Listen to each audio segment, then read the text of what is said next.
এনেকুৱা ঘটনা হোৱা নাছিল অসমৰ বিভিন্ন স্থানত আমি এনেকুৱা দেখা পাওঁ কিন্তু আমাৰ টংলাত যে এনেকুৱা হ'ব আমি মৰ্মান্তিক হৈছোঁ আৰু আঘাত পাইছোঁ যোৱাকালিৰ পৰা টংলা জোৰপুখুৰী বৰজলাহৰ মহেন্দ্ৰ শৰ্মাৰ এই ল'ৰা দুজন ব্যক্তিগত স্কুলত পঢ়িছিল ঘৰৰ পৰা ওলাই আহিছিল কিন্তু স্কুল গৈ নাপালে আৰু আজি ইয়াতে আমি গম পাইছোঁ মৃতদেহ উদ্ধাৰ হৈছে অতি নৃশংসভাৱে হত্যা কৰিছে আমি গভীৰ দুখ প্ৰকাশ কৰিছোঁ আৰু লগতে আৰক্ষী আৰু প্ৰশাসনক আমি এটা দাবী জনাইছোঁ অতি শীঘ্ৰে এই হত্যাকাৰীক গ্ৰেপ্তাৰ কৰিব লাগে আৰু হয়তো ইয়াতে তদন্ত কৰি হয়তো কোন হত্যাকাৰী ক'ত কি হয়তো ঘৰৰ কোনোবা বা কিবা হেৰিও থাকিব পাৰে আমি ভাবিব পাৰিবাৰিক কেন্দ্ৰও হ'ব পাৰে কাৰণ ইহঁতক যিহেতু এই দুটা ল'ৰা একো নিষ্পাপ শিশু উঠি হেৰি আছিল আমি দাবী জনাইছোঁ আৰু টংলাৰ কাৰণে আজি একদম কলা দিন বহুত দুখৰ বিষয় আমি কোনোদিন ভবা নাছিলোঁ এই পৰ্যায়ত চকুৰ আগত দেখি থকা ল'ৰাকেইটা আজি আমাৰ মাজৰ পৰা নোহোৱা হয় পাৰিবাৰিক ঘটনা হ'ব পাৰে নেকি নাই পাৰিবাৰিক আমি অলপ সন্দেহ কৰিছোঁ তাৰমানে কি ধৰক তেওঁৰ দুটা ঘনীয়েক থকা বুলি আমি আজি ইয়াতে আহি গম পালোঁ তেওঁৰ দুটা পত্নী আছিল গতিকে প্ৰথম পত্নী ক'ত আছে প্ৰথম পত্নীৰ ল'ৰাটো ক'ত আছে সেইখিনিও তদন্তত আহিব লাগে এনেকুৱা ধৰণৰ কথা কাৰণ তেওঁৰ দুটা পত্নী থকা বুলি গম পালোঁ আজি ইয়াতে আহি আগতে গম পোৱা নাছিল কি কয় আৰক্ষী প্ৰশাসনক সময়সীমা বান্ধি দিব নাই সময়সীমা নহয় আৰক্ষীয়ে কালি এজাহাৰ পোৱাৰ পিছত টংলা আৰক্ষীয়ে গোটেইখিনি কাম কৰিছে গোটেই ৰাতিও তেওঁলোকে তদন্ত কৰিছে আৰু আজি ইয়াতে উদ্ধাৰ হ'ল যিহেতু আমি আৰক্ষীৰ প্ৰতি আমাৰ বিশ্বাস আছে আস্থা আছে আৰু আমাৰ আশা কৰোঁ অতি সোনকালে দোষী ৰাইজৰ ওচৰত স্পষ্ট হৈ যাব নিৰাপত্তা মানে কি আগতেতো এনেকুৱা ঘটনা হোৱা নাই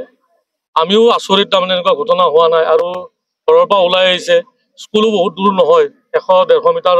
ডিষ্টেঞ্চৰ স্কুল গতিকে নভবা নিচিন্তা কথা আৰু পৰিয়ালৰ তাতো কোনো ফোনো অহা নাই একো অহা নাই গতিকে এইটো পৰিকল্পিতভাৱে হয়তো হত্যাকাৰী এই কামটো কৰিছে আৰু এই নিৰ্জন ঠাইত এই নদীৰ পাৰত জংঘলত এই কামটো কৰিছে চাগে এইটো খুব মানে হৃদয় বিদাৰক ঘটনা হৈ গ'ল তেনে ক্ষেত্ৰত দুজনকৈ পঞ্চম শ্ৰেণীৰ ছাত্ৰ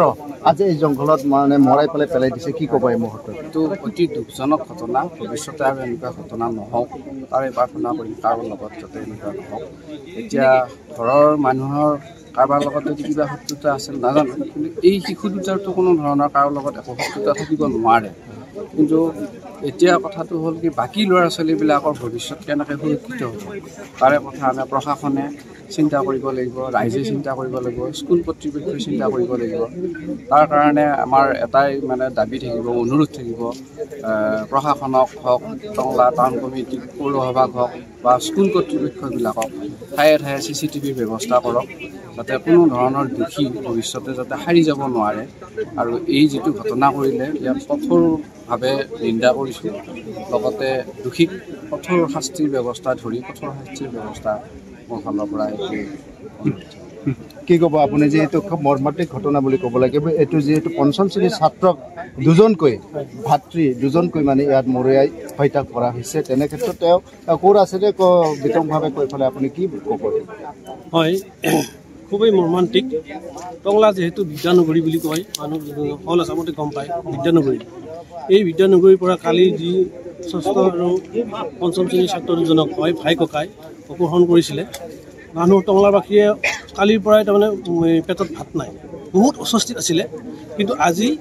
যিটো নহ'ব লগা ঘটনা সেইটো হৈ গ'ল আজি ৰাতিপুৱা 9মান বজাত আমি ৰাইজে গম পালোঁ যে টংলাৰ উত্তৰে ষষ্ঠপাৰা গাঁৱৰ নদীৰ কিনাৰত ডেড বডি দুটা পৰি আছে এতিয়া সেয়ে আমি প্ৰশাসনক বিনম্ৰভাৱে অনুৰোধ জনাইছোঁ যে উচিত তদন্ত কৰি দোষী ফাঁচীৰ ব্যৱস্থা কৰিব লাগে যিহেতু এই অনাথ ল'ৰা দুজনৰ মৃত্যু হ'ল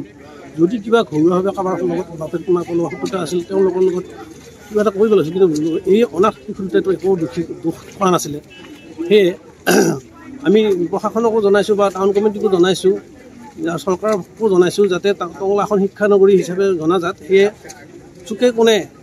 ৰাস্তাই ঘাটে এই CC কেমেৰাৰ ব্যৱস্থা কৰিব দ্বিতীয়বাৰ যাতে আৰু এই এনেকুৱা ধৰণৰ ঘটনাটো টংলাত নহয় বা অল অসমত অল অভাৰ ইণ্ডিয়াত অল অভাৰ ৱৰ্ল্ডতে নহওক এইখিনিয়ে মোৰ কাম্য